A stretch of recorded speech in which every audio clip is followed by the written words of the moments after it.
శ్రీ గురుభ్యో నమ. సుజ్ఞాన దీపమన గురు గీతల నుండి వేళ మనం 3వ అధ్యాయమునందు 183వ శ్లోకాన్ని శరణాగతి భావంతో పరిశీలన చేసుకుందాం. గురుదేవార్పణం యత్ తేన తుష్టోస్మి సువ్రతే శ్రీ గురో పాదుకాం ముద్రా మూల మంత్రం చ గోపయేత్. పరమేశ్వరుడు చెబుతూ ఉన్నాడు, మంచి నియమము గల ఓ పార్వతి, గురుదేవునకు అర్పింపబడినదేదియో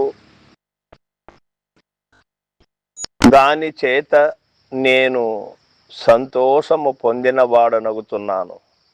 శ్రీ గురు పాదుక ముద్రను మూల మంత్రమును వెల్లడి చేయు కూడదని ఈశ్వరుడు పార్వతికి చెప్పాను. భగవానుడు చెప్పినటువంటి సత్యాన్ని చెబుతూ ఉన్నాడు.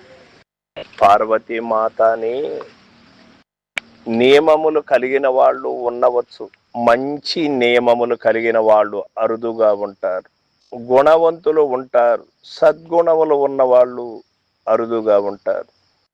సాత్విక గుణము కలిగినటువంటి వాళ్ళు ఉంటారు, విశుద్ధ సాత్విక గుణము కలిగినటువంటి వాళ్ళు అరుదుగా ఉంటారు.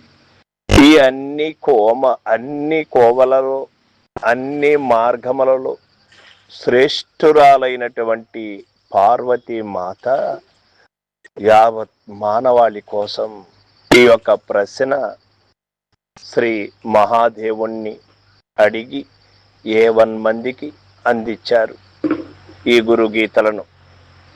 గురుదేవునకు అర్పింపబడినదేదియో, గురుదేవుని కరుణకు పాత్రుడైనటువంటి వాడు గురువు దగ్గర నుంచి దాని చేత పొందినటువంటి సంతోషం అది వెలకట్టలేనిది, విట్టిది అని చెప్పలేనిది, దాన్ని వర్ణించడానికి శక్యము కానటువంటిది. గురు కరుణకు పాత్రులైనటువంటి వారు అటువంటి దాన్ని శ్రీ గురు పాదుక ముద్రను మూల మంత్రమును వెల్లడి చేయకూడదని ఈశ్వరుడు పార్వతికి చెప్పాను. ఎందుచేత? ఇది అతి రహస్యమైనటువంటిది, గోప్యమైనటువంటిది, గురుగోప్యమైనటువంటిది. ఇటువంటి దాన్ని ఎవరికంటే వారికి ఇవ్వడానికి మానసంబు ఒప్పదు ఎవరికైనా కానీ. ఎందుచేత?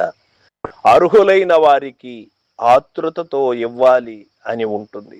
అర్హులు కానిటువంటి వారికి, చెప్పినటువంటి సత్యమును పెడసెవన పెట్టేటువంటి వారికి చెప్పకూడదు. ఎందుచేత అంటే విలువైనటువంటి ఏ వస్తువునైనా మనం పాడు చేయడానికి అంగీకరిస్తామా?